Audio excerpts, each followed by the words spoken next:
there was a comment that somebody left on a video that I did. And the video was about this woman that I dated a few years ago that died, that I found out died earlier this year. And she died because she was out walking her dog and she got hit by a truck by a guy that had no license and no business driving in the first place. Just ran over her, hit her twice, and then sped off and didn't face any jail time, whatever. But I did that, and I said, I felt really bad for that happening. And even though we didn't work out, that ultimately, just because something doesn't work out with somebody, it doesn't mean that you were necessarily in the wrong. It doesn't mean that they were necessarily wrong. Sometimes it just means that after dating for a while, you realize that that's not going to be a long-term thing. And that's what I said in my video. But somebody left what I guess it's not fully a nasty comment, but I'm going to read the comment and you'll get to hear what he said. So the person left the comment and they said, makes me wonder what kind of karma did she put out there to get hit that bad down the street? While I agree people shouldn't waste another person's time, I generally see females as a collective wasting men's time, mostly Western women. And so I read this and thought to myself, this is a really big problem that men have and that actually blocks them from being able to eventually find that great person. Because in my experience, like I said, despite whatever reasons we broke up, I didn't ultimately see her as a bad person, just not right for me. But a guy will have that happen whereby he'll be dating somebody, it doesn't work out, she dumps him, and all of a sudden it's like, oh, she wasted my time. Oh, I hope something happens to her because she hurt me so bad. Understand that in the realm of dating, everybody is the hero in their own story.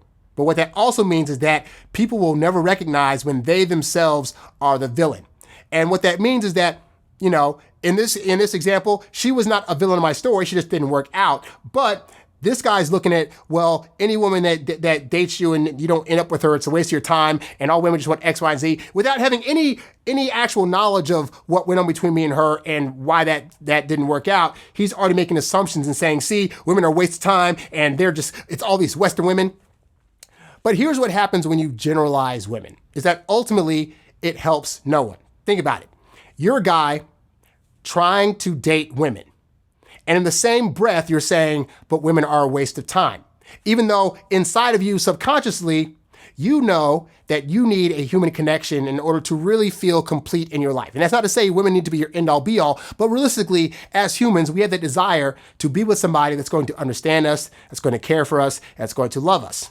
And if you are wherever you're at in the world and you have a certain type of woman around you, for better or for worse, those are your options. Whether you're living in this country, living in Australia, living in Africa, living in Europe, whatever women are around you, those are the women you have to choose from. And to say that as a collective, the women that are all around you are just wasting your time and modern women are trash and all this other stuff, you can complain all day about women, but let me ask you, how does that then help you or help motivate you to then find a great woman? What happens when a great woman actually comes along and she hears you talking all this rhetoric about how, well, Western women are trash and, it's probably karma and something bad happens to them? How does that actually help you? Like, how does that realistically help you to get a woman and have a woman that sees you want to be with you? The answer is that it does not. So I don't care how badly you feel a woman hurt you. I don't care if you think that, the woman that you dated before, whether she cheated on you or whether she took money from you or whether she thought you were not that great of a guy and was just like looking down on you or whatever. All these things can happen, okay?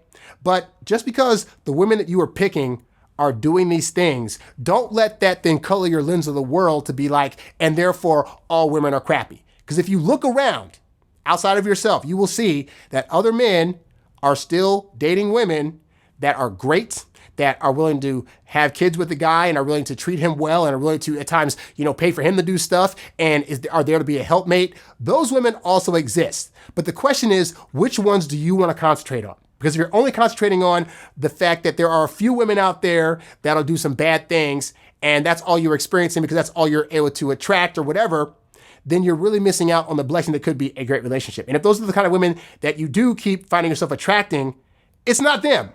Like, you're the common denominator in all your relationships. So if every single time you date a woman, something bad's happening, somebody's cheating on you, somebody's taking money from you, et cetera, after a while, you got to look at what is it that's causing you to pick these kind of women and then adjust and realize that you need to do some internal work to get the results that you want. But don't blame all women. Just like we don't like women saying all men are trash, all men are trying to, run us via the patriarchy, all men are this and that. We don't like that because we know that as an individual guy, we may not be like that. We may be the standard. We may be the exception or whatever. And to think that there's no woman whatsoever out there, it's just a big waste of your time.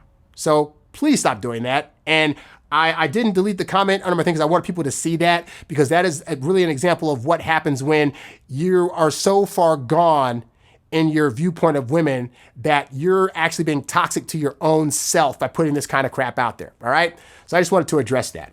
If you found the info in this episode to be helpful, please show your support by clicking on the tip jar tab, the link of which can be found at the website and in the description below. Be sure to like, share, subscribe, and comment on this episode, and catch new episodes right here on YouTube or wherever podcasts can be found. In the meantime, be sure to check out these other episodes so you too can learn to date as your introverted self while still getting your precious alone time. Thanks for watching, and I'll catch you next time. Peace.